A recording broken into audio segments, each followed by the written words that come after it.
Hola gente, ¿cómo están? Espero que muy bien. En este video voy a hablar de los libros que leí antes de emigrar a Canadá y un poco de mi experiencia alrededor de todo este proceso.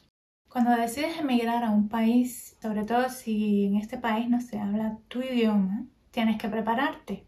Comenzar a leer sobre la cultura de este país, sobre cómo funcionan las cosas, si es posible, y sobre todo en el idioma de ese país, o sea, si no lo hablas, aprenderlo en la medida de lo posible. En el caso de Canadá, los idiomas oficiales son el inglés y el francés.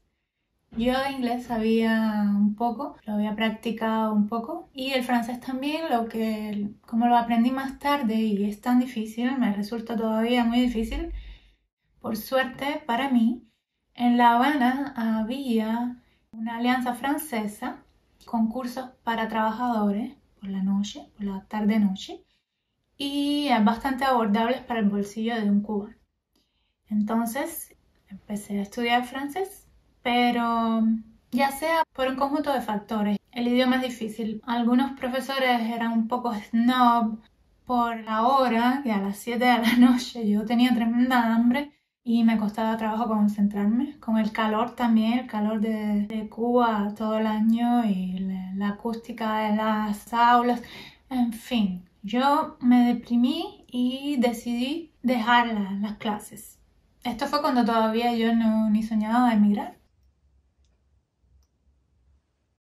Estaba decidida a no ir más y entro a la mediateca de la Alianza Francesa una tarde. La mediateca es una biblioteca, ¿no? Que tenían libros y discos y música y cosas.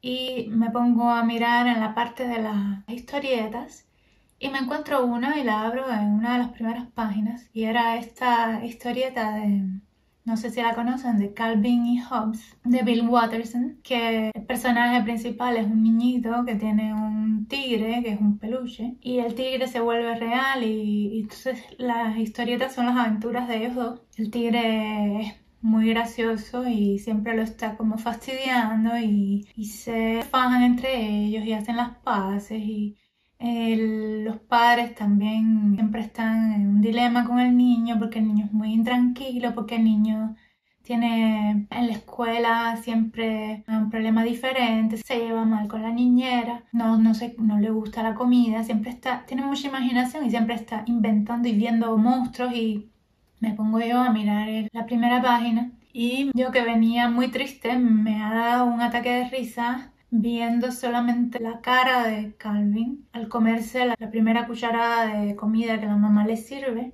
y encuentra aquello asqueroso y entonces se toma un sorbo de agua y le parece aquello peor como una bomba y termina vomitando la comida debajo de la mesa y termina todo, no hay texto, ¿no? Y termina con los padres diciendo, la madre diciéndole al padre, tienes que revisar esa mancha que está creciendo en la alfombra debajo de la mesa.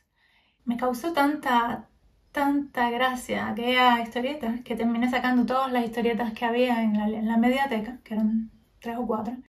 Y el amor que me surgió por este libro me ayudó a perderle el miedo al idioma realmente. Y comencé a leer en francés. O sea, esta es la primera cosa que leí en francés, las historietas de Calvin y Hobbes. Calvin y Hobbes es porque el escritor, el dibujante, perdón, lo que había estudiado como carrera era filosofía. Y entonces se pueden imaginar, los nombres de ellos dos vienen de dos filósofos, según tengo entendido, y las conversaciones son muy graciosas porque hay mucha cuestión filosófica, mucha ironía. Siempre los encuentras en la sección infantil, pero para mí es una historieta más para adultos.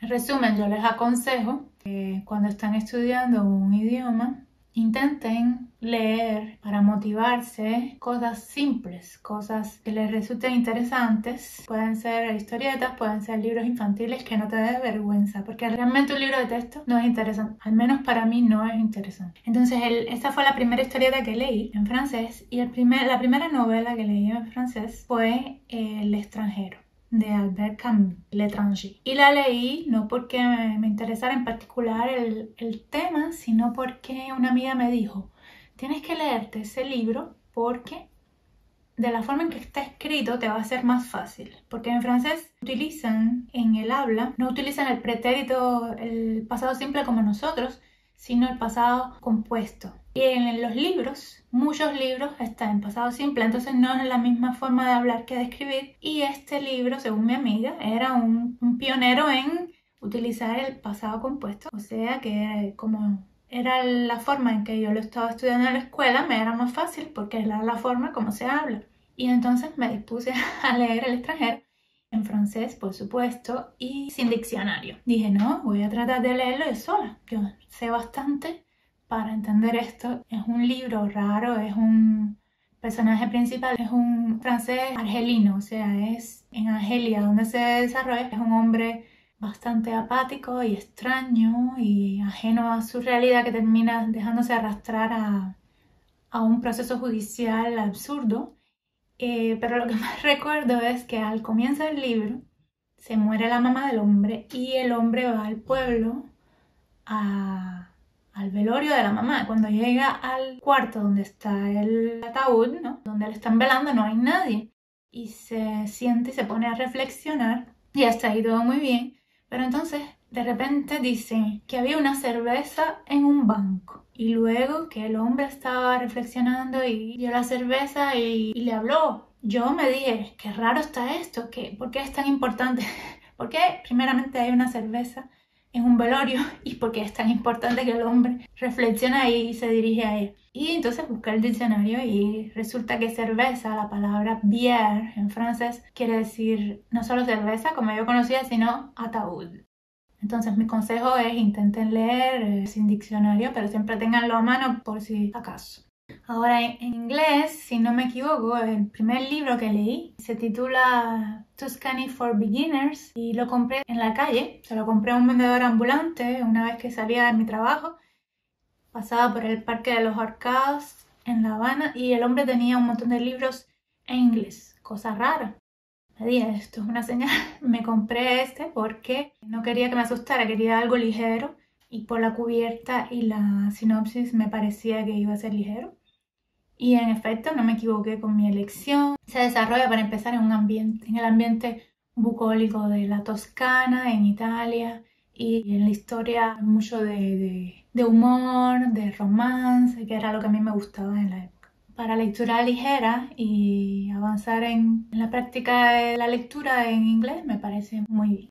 Y volviendo al francés, luego leí fui a la mediateca de la Alianza y saqué un libro, porque escuchen esta forma mía de razonar. Me dije, cuando me vaya a Canadá, tengo que trabajar en lo que sea, en lo que aparezca. Y a mí se me metió en la cabeza que el trabajo que iba a encontrar iba a ser pelando papas en una cocina.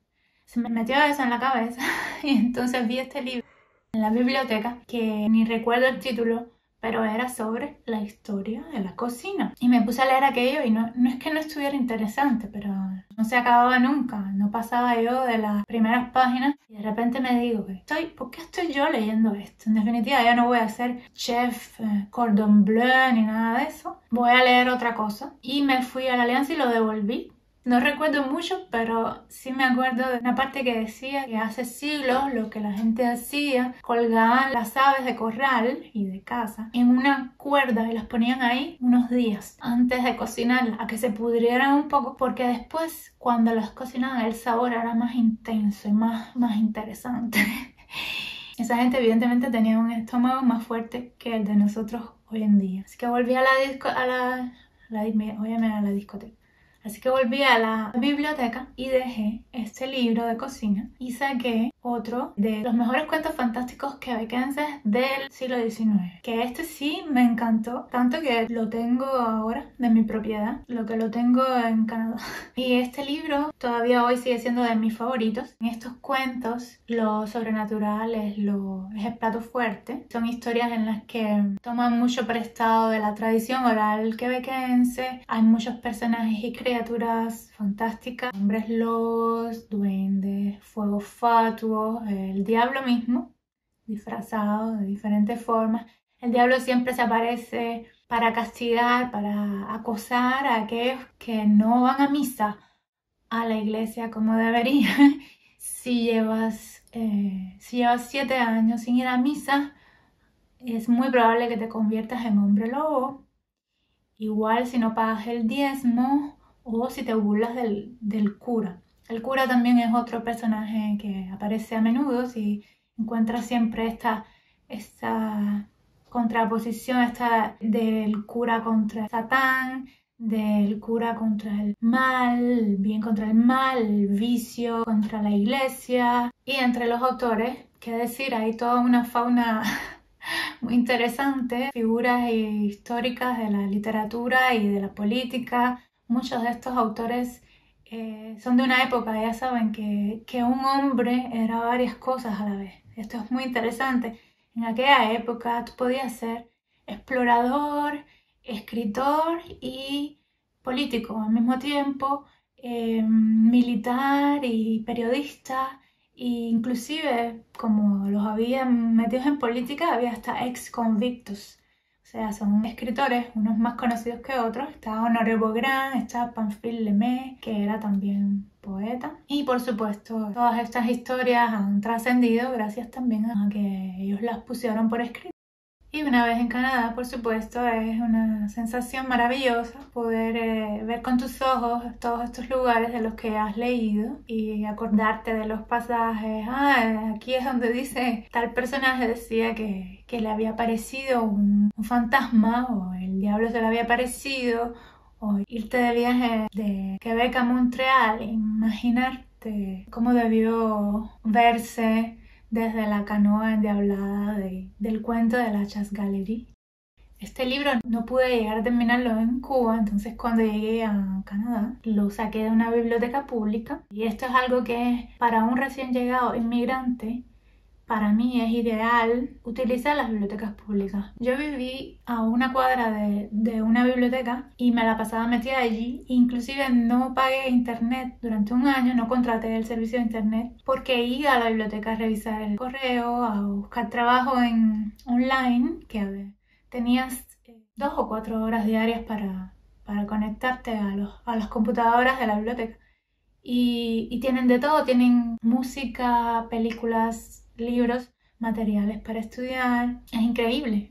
Solamente en Montreal hay 45 bibliotecas. Yo defiendo mucho las bibliotecas públicas y sus servicios, y me parece muy valioso lo que, ya les digo, están llenas las bibliotecas de inmigrantes recién llegados estudiando, y muchas de ellas están asociadas a casas de la cultura, así que en el mismo edificio puedes encontrarte exposiciones, obras de teatro, conciertos, en fin, toda una variedad que si emigras a una ciudad con bibliotecas públicas realmente tienes un tesoro. Y ya me despido, espero que hayan pasado un rato agradable y que regresen sin falta al próximo podcast de Susu. Y recuerda suscribirte a mi canal, pronto voy a hacer otro video sobre los libros que leí antes de emigrar a España. Hasta la próxima.